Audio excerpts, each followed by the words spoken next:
I had said for months, no one's going to run against J.D. Vance. He's playing his cards perfectly. Trump will endorse him.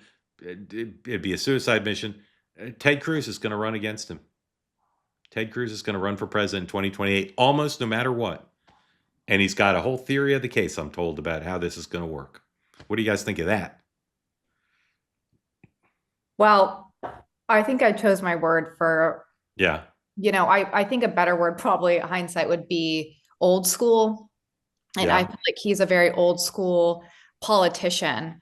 And we're seeing that most people want someone more like a JD Vance or like a Donald Trump who's very unconventional. And I don't know that he meets the moment with his style. We'll see. You look at Mamdani, he was a great candidate. That's partly why he won. Seemingly an unknown person before that.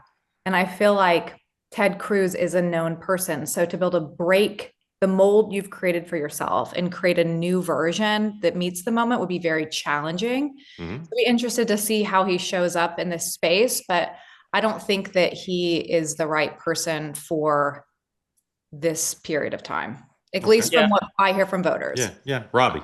Yeah, I said he's based because I've always just had a personal affection for him. I don't even know why. I appreciate that he's a constitutional expert, and I agree with a lot of the things he has to say. When he does break with others on the right, he's usually breaking in a direction I approve of. So this is not from any kind of personal animus when I say I don't think Snowball's chance in hell of being the next Republican presidential candidate.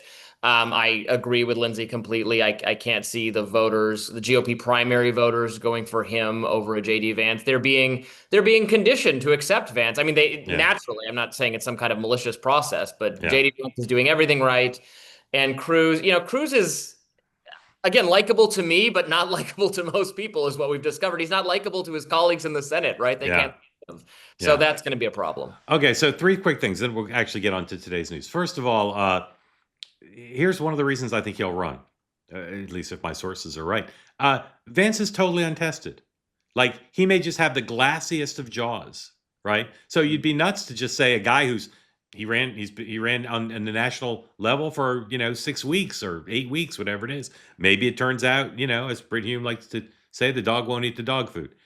Now, Robby, I share your affection for Ted Cruz. I've known him for a quarter century, and I like him quite a bit. And so I tell this joke, which I've told a million times before, telling you in advance how much I like Ted Cruz. Do you know why people in Washington take an instant dislike to Ted Cruz? In order to save time. It's a fantastic joke. Whatever. And then the joke about Mo Udall is in New Hampshire, and he walks into a barber shop and he says, "I'm Mo Udall and I'm running for president of the United States." And the barber turns to him and says, "Yeah, we were just laughing about that the other day." These are 2 of my favorite political jokes, and they're apropos to you skeptics who don't think Ted Cruz is going to be taking the oath of office, or at least winning the Republican nomination. We shall see. We shall see, ladies and gentlemen. Wait, all right, Mark, you think he's going to win the Republican nomination? I mean, no, but he could. My point is, if he runs and he raises money and he challenges JD, and JD just has a glass jaw, one uppercut, and he's gone because he's not really been tested. Yeah, just not been tested. DeSantis. Yeah, exactly. And Cruz has, of course, run before, and he won the Iowa caucuses. Who amongst us? Anybody on here win the Iowa caucuses? No, I'm looking to make sure that Pete Buttigieg isn't on here and Howard Dean. Oh. Howard Dean didn't win the Iowa caucuses. Famously, John Kerry did. Okay, here we go. I got an email from one of you, from a lady who said her husband doesn't care about clothes normally, but she bought him the Cozy Earth pants.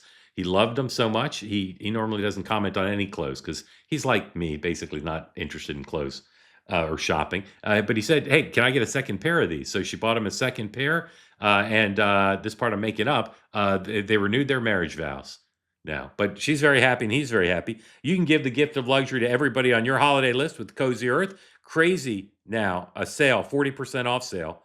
Go to CozyEarth.com. Use the promo code 2-way for an extraordinary 40% off.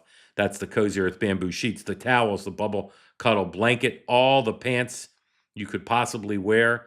Head to CozyEarth.com. Again, you can get 40% off if you order by December 12th, guaranteed for Christmas delivery. Give the gift of comfort that lasts beyond the holidays and carries into a cozy 2026. Again, cozyearth.com, promo code two-way. They say that something that's easy is like a walk in the park. Well, easier than a walk in the park, hit the subscribe button, be part of the two-way community, never miss an episode, be part of our conversations. Thank you for your service to America. And don't forget, you can now listen to the morning meeting and two-way tonight on Apple, Spotify, or wherever you get your podcasts.